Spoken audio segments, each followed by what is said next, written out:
Salut à toi, bonjour ou bonsoir en fonction de l'heure que tu m'écoutes. C'est la énième vidéo que je vais te faire pendant ce mois pour qu'on te parle du bilan. On est dans le temps des bilans.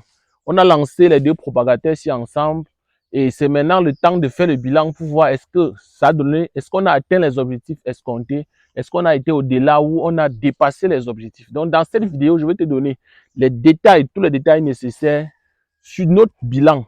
Combien de plantules on a mis, quelles sont les perspectives, quel est ce qu'on est en train de prélever, combien on compte avoir quand on va enlever tous les plantules dans les propagateurs. Donc, sur cette chaîne, nous faisons l'agriculture et l'élevage. Je suis Romuald Fogokin. Je parle d'agriculture et élevage. Et si tu es intéressé par cette thématique, tu fais trois choses. Tu t'actives à la chaîne, tu t'abonnes, tu partages la vidéo et tu poses toutes les questions au quotidien concernant l'agriculture et l'élevage. Et tu es sûr que tu seras écouté, que tu auras des réponses probantes et rapides sur tes thématiques. C'est parti pour la vidéo.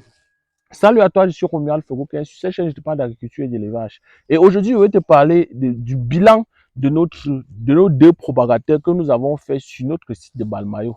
Comme vous êtes en train de voir devant moi, les plantules sont déjà prêts à être sévrées.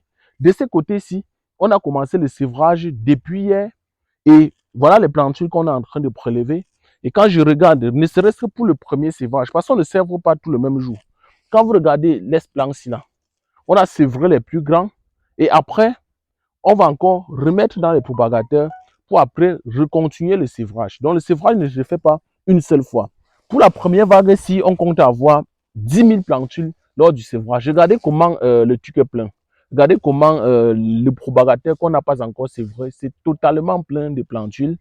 Ça, c'est l'autre propagateur là, c'est la variété Bata, alors que ici c'est la variété Big Tebanga. Donc nous avons ces deux variétés qui s'adaptent beaucoup plus dans la zone du centre, du sud et de l'est Cameroun.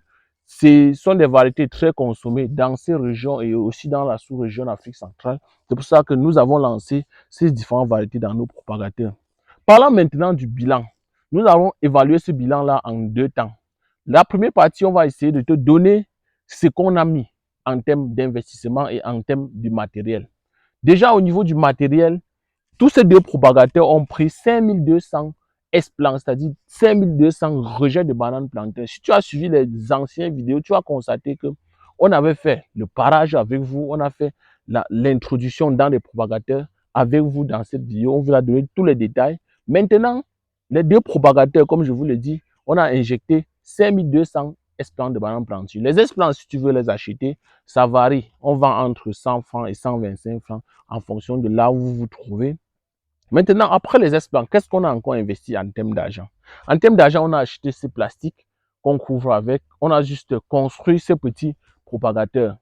Pour les dimensions, la hauteur ici est de 1,20 m, la largeur est de 1,20 m et la hauteur ici est de 40, c'est-à-dire la largeur d'une planche normale. Maintenant, après ça, qu'est-ce qu'on a encore investi? Ce qu'on a encore investi, ce n'est que de la main-d'œuvre et de la suie de bois. J'avais indiqué la dernière fois qu'on a utilisé la suie de bois blanche. Maintenant, en termes de résultats, qu'est-ce qu'on a eu en termes de résultats? Pour aujourd'hui, pour le propagateur ici, on est déjà à plus de 5000 plantules, c'est vrai. Et l'autre propagateur, vous allez constater que la largeur est plus grande. La largeur, c'est de 1,50 m. Donc, on risque d'aller au-delà de 5000 autres plantules. Donc, pour le premier sévrage, on va avoir minimum 12 000 ou 13 000 plantules qu'on va sévrer. Et ces plantules vont être, une partie, vendues chez des clients qui ont déjà passé leur commande, qui ont déjà réservé en payant les 50% que nous exigeons pour les clients qui veulent avoir des semences de qualité chez nous. Et une autre partie sera envoyée dans notre pépinière de Yaoundé et répliquée immédiatement pour satisfaire les commandes d'autres producteurs qui ont passé la commande des Bata et des Big Banga. C'est des variétés qui sont très cultivées chez nous pour les satisfaire parce que nous sommes déjà en fin février et il faudrait qu'au 1er avril, ils ont déjà leur plan de bananes plantain bien développé et prêt à aller en champ. Donc, j'espère que la petite vidéo a été intéressante. J'espère que tu as permis de comprendre et de savoir que nous sommes aujourd'hui considérés comme des leaders en termes de production des semences de qualité au Cameroun. Et l'offre que nous donnons à notre jeune génération, c'est les formations. Parlant de formation, qu'est-ce que nous faisons dans nos différents pépinières?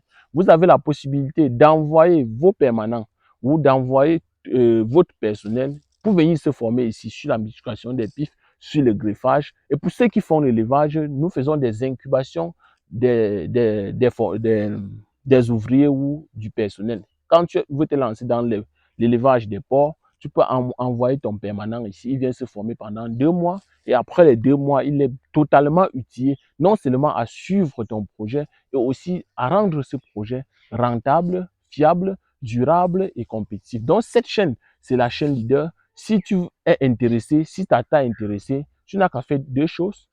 Tu t'abonnes à la chaîne, tu actives la cloche de notification et si possible, tu partages la vidéo pour sensibiliser nos jeunes parce que nous sommes conscients aujourd'hui que le développement du Cameroun et de l'Afrique passera par l'agriculture et ce que nous pouvons faire pour aider cette jeunesse, au lieu d'aller au Canada ou d'aller en Europe, de rester sur place, profiter de ce type de semences que nous sommes en train d'utiliser, profiter de la formation pour qu'ensemble, on peut relever les défis alimentaires qui est le nôtre aujourd'hui. Donc, c'était Romuald Furuken.